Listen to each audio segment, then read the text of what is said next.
All right. Okay. So, Corey and Jaclyn and I are here to answer a couple questions and to talk about your next choice that's going to come up in this challenge. So, welcome. If you guys are in a position to ask a question, feel free to unmute yourself or put it in the chat. But we will just, I did get a couple questions that we can talk about. Maybe they will be questions that you are concerned with as well. So, Corey, your choice. Do you want to start with the explanation of the choice, or do you want to start with some questions? Question. Give me a question. Let's do a question. Okay. So we've had a question, and this can apply to some other people perhaps too, but maybe Jaclyn can explain it a little bit better than I can. It's basically along the premise of feeling too full to eat and unable to eat the portions that are allotted to someone. So so one of the members has been saying that this has been the start of her shred. Since then, she's been feeling extremely full, like she can't get her food down, and that's about it. She's just extremely full and uncomfortable.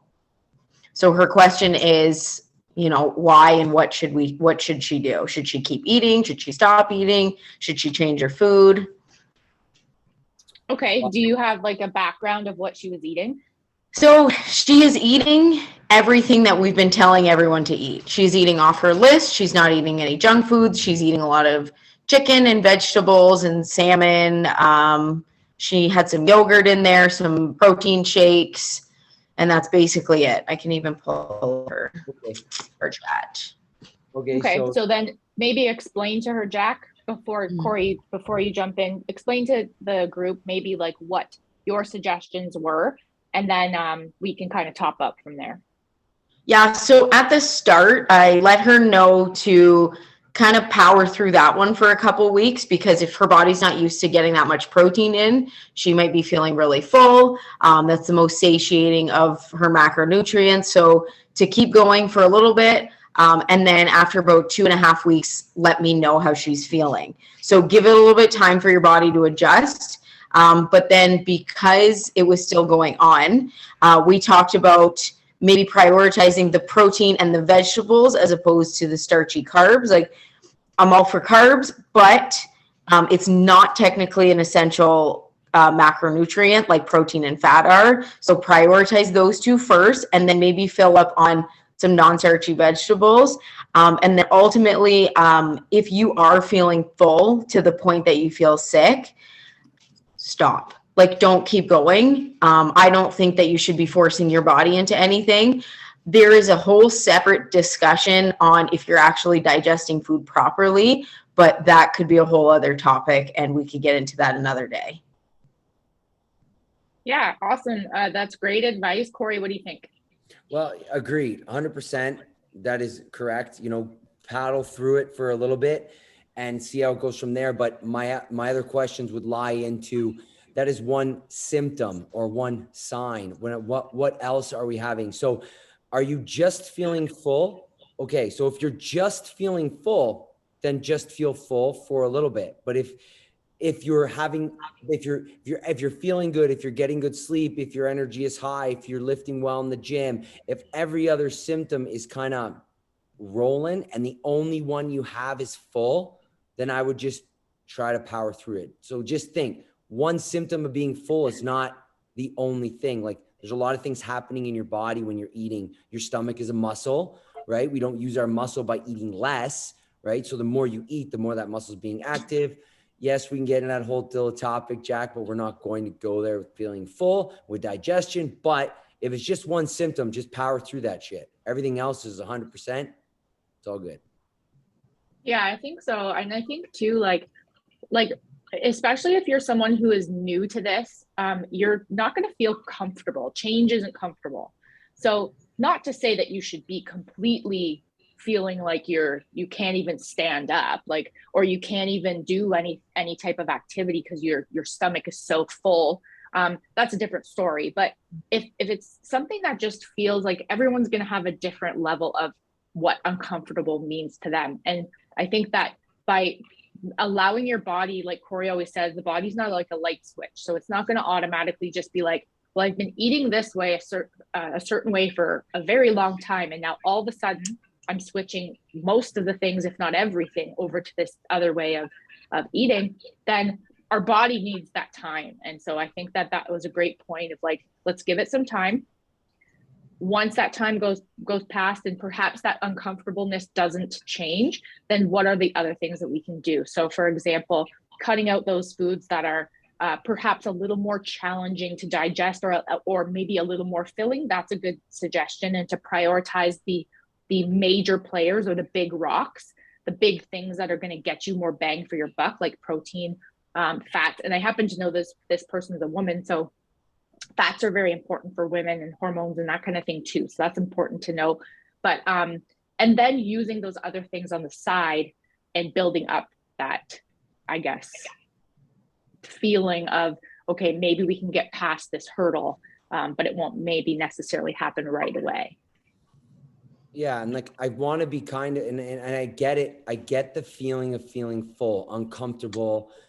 We understand what that feels like, and I get it, but like your body, it's going to feel full for a while because you've not given it enough food to begin with, that you've done it kind of to yourself. So don't hate yourself for it, but just know that it's literally a part of that process of feeling full at first, but that will subside. It will. It's just, you have some temporarily discomfort for a long-term result. That's what you have to think about.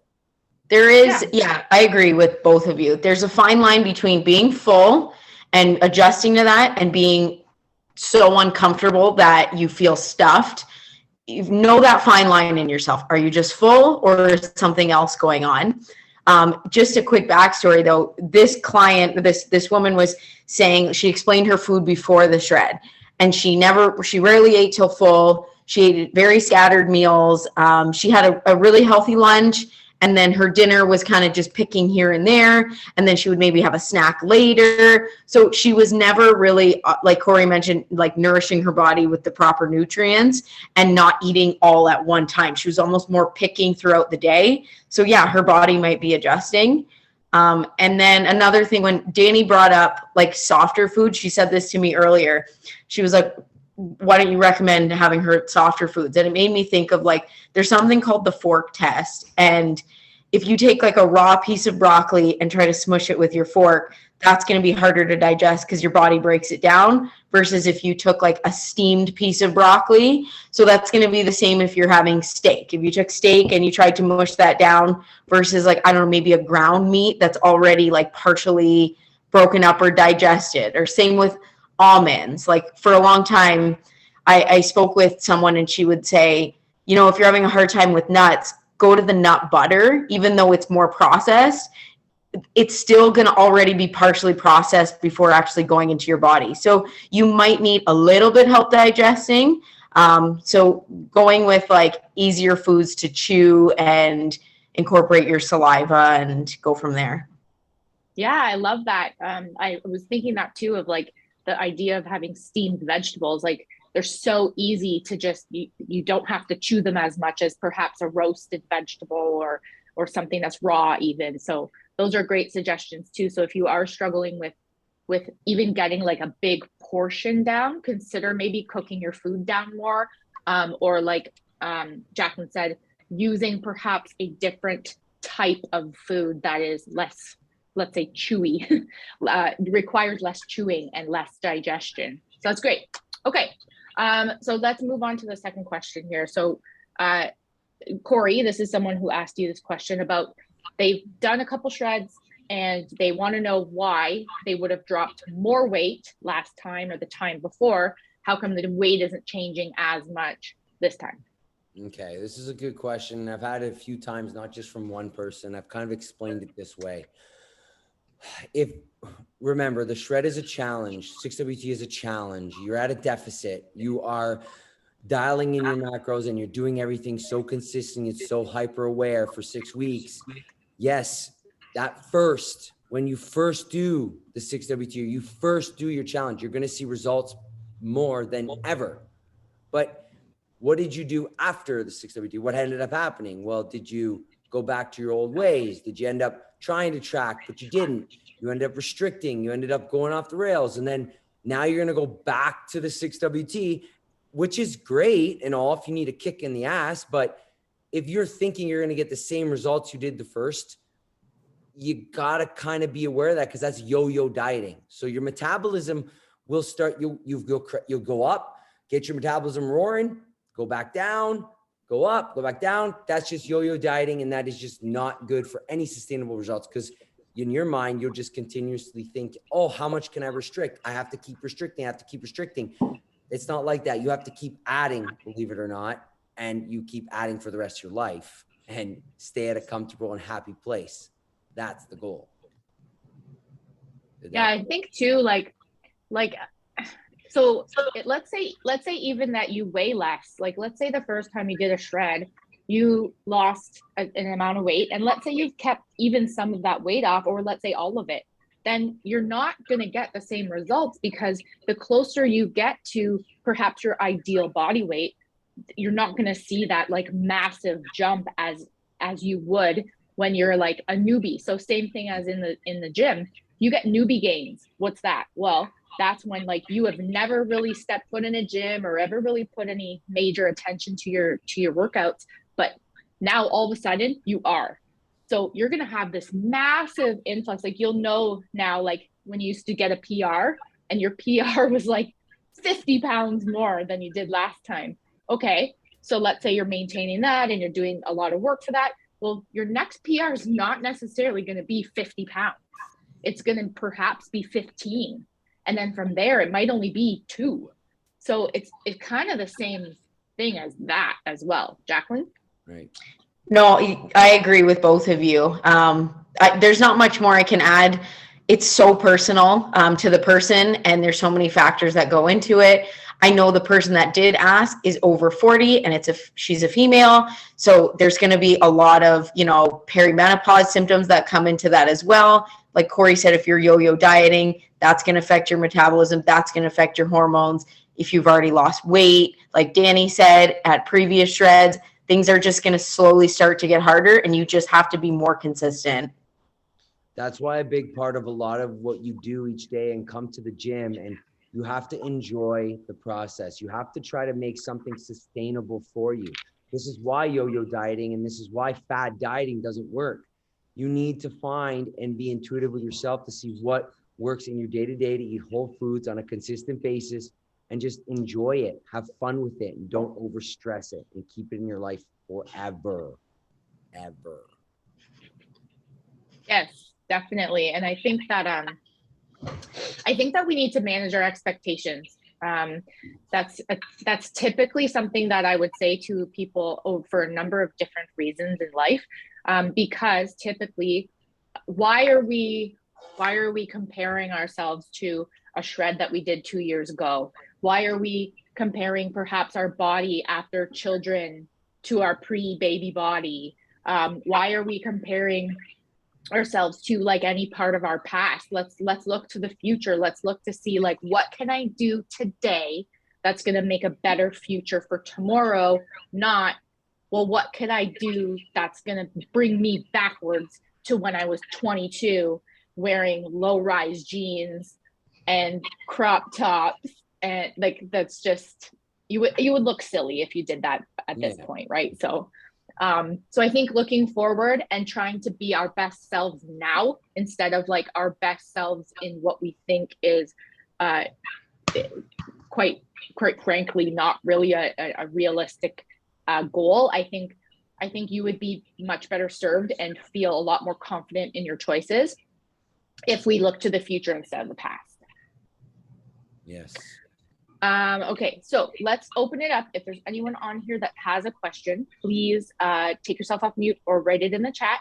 We'll give it a minute or two here, and then we'll talk about our, depending on if we get a question or not, we will talk about our next challenge for you guys. And even guys, a question can be something positive. It doesn't have to be negative either. If you're feeling like $1 million, explain something maybe that you're feeling good about, right? So whatever it is, doesn't matter. Just maybe say something or not, or type something.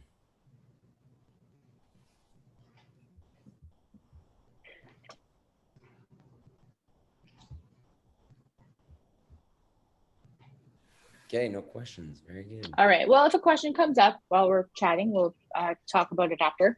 Okay, so we're going to talk about our next choice and what that's going to look like. It's going to involve the RPE that you guys see on your workouts or on the board or that your coach explains to you.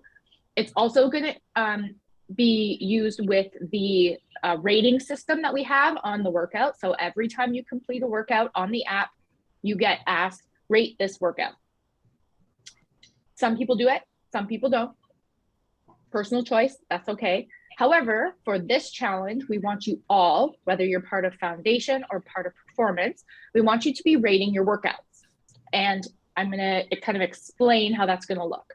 So the rating is not going to be how hard it was. It wasn't going to be, it's not going to be how much you liked it or hated it. It's going to be along the lines of how connected you were to the RPE of the day. That being said, let's say your workout today was an RPE of 8.5, and you were trying to make sure that, okay, so let's talk about RPE in that sense. So RPE in that sense is reps in reserve. So if we are at an RPE of 8.5, that means that we have 1.5 rep in reserve. So we could still do 1, perhaps close to 2 more reps, but we don't do it. We're not going to failure. We're getting that close to failure. Okay, so that's what RPE means, reps in reserve. Now, rate of perceived exertion is going to be like how difficult, how heavy that workout is, okay? So that's going to come into play as well. Now, when you're going to be putting the rating system onto like the end of your workout, you're going to rate yourself on a scale of 1 to 10, how close you were to being on that RPE scale. So Corey, if he was working out today and he decided that he was like, man, like I am like right on it. I felt great. I feel like I was right on that RPE. I felt like I could do 1, maybe 2 more on all my lifts. Then he would rate himself very high on the rating at the end of the workout. And then we'll be able to see it on our end that you rated the workout, which is going to get you points. And we'll also be able to tell how connected your mind and muscle is to that workout. Yeah. Guys? Beautiful. Yes. And a big part of this, guys, stems to the fact of going to the gym and just going to your workout and checking the box off and going humdrumming. We want you guys to be connected when you get to that damn gym. When you walk in that door, yes, we are here to have a great time. We're here to support you, and it's all amazing things. But when you got those weights on your chest or on your back, it's go time. It's focused, it's dialed in, it's feeling the weights and being present in the moment of when you're lifting. So you can really, truly maybe find where that RPA scale is. Ask for a spotter, ask for some help. At the end of the day, coach is there for you. So this is where we want more connection to the weights, the mind muscle, feeling it moving, slowing her down, get really connected and drive that home, you know? Yeah, I think that's one of the number one things that that can shoot your progress up, that most people underestimate. So yes, I get it. You come into the gym. Sometimes you just want an hour to yourself and you just want to be there and kind of zone out. However, you can still do that. You can still really get focused. Instead of zoning out, let's get almost like zoom in and get more focused and really connect with how heavy should this be or how challenging should this be? Because if we're doing all the right things with our nutrition and we're doing all the right things with sleep and all the important pillars of health, and we're really trying hard, like this is kind of a level up thing to boost you up into where maybe you've never been before. So being able to connect your mind to your muscles instead of just, like Corey said, checking the box, going through the motions, is going to really build that muscle, build that confidence, make sure that you're really at that RPE so that you actually get all of the benefits of all the hard work you're putting in, instead of like, yeah, you're doing it, Exactly. Yeah. All right. Well, we don't have any questions. We're right on time. Coaches, do you guys feel like there's anything that you want to discuss about your teams, or about anything that maybe has come up that wasn't like a specific question? I'll talk about one really quick because it's come up with three of my three members. So I've had three people who have reached out and said that, you know, they've been sick, they've come down with something, they haven't been feeling good. And the constant narrative that I'm seeing from all of them is, I really got sick, my family got sick, we feel awful, I'm having a hard time eating, I'm not getting my workouts in over the past 2 days, and I feel really overwhelmed that I'm behind. In life, you're going to get sick. Your body's clearly telling you that you need to rest and slow down. Sometimes you don't want to fuel up and eat a lot of food when you're sick, but hydrate well, prioritize like the right foods and not eating junk, even if that's chicken broth throughout the day and maybe like some rice with olive oil in it, like whatever you're going to get down, not eating junk food. And like, that's not a time to feel overwhelmed. That doesn't mean, and I had a lot of them say things like, well, now I've fallen behind. You haven't fallen behind. Like, that doesn't mean that you've regressed in any way. You came down with something, rest up. And if you feel like you want to move a little bit, do something very light, but don't put so much pressure on yourself to feel like you have to be perfect all the time. Like, listen to your body and connect with it. And that's a part of being healthy too. Yeah, definitely, Jaclyn. I think that a lot of people think, and I mean, it is a challenge, and people think like it's all or nothing, and I understand that mindset. And it's good to have the mindset of like, I don't want to give up, and I don't want to feel behind. But I also feel like that also shouldn't then come with like, well, then I had toast because it was the only thing that I could get down. And it's like, okay, but we should still prioritize the nutritious value of food, and maybe reevaluate what our choices are so that you can be better than you were before. So if you were sick before and the number one thing you reached for was like these kind of like comfort processed crap because it's convenient, let's try to be better. Let's try to challenge ourselves in that way. So maybe we're then going to explore the world of bone broth, or maybe we're going to explore the world of making your own, or having someone help you make your own soup, or continue to emphasize the proteins. Because typically, yes, if you're sick, you're not feeling good, who wants to cook? I get it. But at the same time, we still need to make those healthy choices in order to recover. So making sure that you're listening to your body for rest and recovery, like Jaclyn said, but also nourishing our bodies to make sure we kind of get past it faster also. Then, guys, in the end of the day, it all comes down to this right here, this topic of not, grabbing some food and grabbing this and grabbing that. You were not prepared, period. Don't think about you grab that food because you don't have enough time to eat. No, you didn't prepare yourself to set yourself up to grab the right food. So you need to think, how can you better prepare yourself? Have yourself prepared and ready to when that opportunity comes that, oh man, I got to run to do the kids. This, oh, I have this prepared. Boom, done, out the door. That's it right there. So when you're reaching for fast food or you're reaching for the easy fixes, it's because you weren't prepared. So let's try to fix that first. All right. So I don't know. It's like a quote I heard not long ago. It's a boxing quote. So like, if you get knocked out, usually the knockouts are the ones that don't look as crazy because it was unexpected. Right. And the big punches, the guys absorb it because they see it coming. So think about that. Prepare yourself. See the situation possibly. I'm getting sick. Kids running out the door. Just see that happening because you know it's going to happen. It's repeatable. Have yourself prepared and ready for that moment. Yeah. Yeah. On that note, let's give it one more minute, and otherwise we will shut her down. And this is recorded, so we'll post it for those of you who couldn't make it. I don't know if I'm getting some messages here from the groups, but let me look. No messages on Zoom. Okay, hang on. Okay, so here's a question that I got on my own feed here. Should I take protein on the weekends even if I don't work out? Hang on. Hang on. My friend has to answer this question real quick. Hey, yes, eat your protein no matter what. Every day, non-negotiable. Did someone eat that guy's nose? Yeah, it is. Yes, Pizza. yes.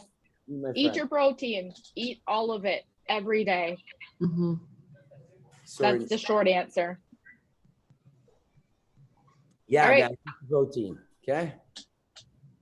All right, let's close it out. If we get more questions after this chat, we can always come back on and chat another day. To be fair about that, though, honestly, that question back on it. Sorry. To be honest, I get what they're trying to say. Maybe they're not active enough or whatever it is, but that's not the point. It's not eating to burn. Okay. You eat food to live healthy and happy and a good roaring metabolism so you can live your day to day and recover well. So no restriction. All right. Restriction is not the key. It won't get you nowhere. Yes, I agree. All right, guys. Peace. Peace. Bye, everybody.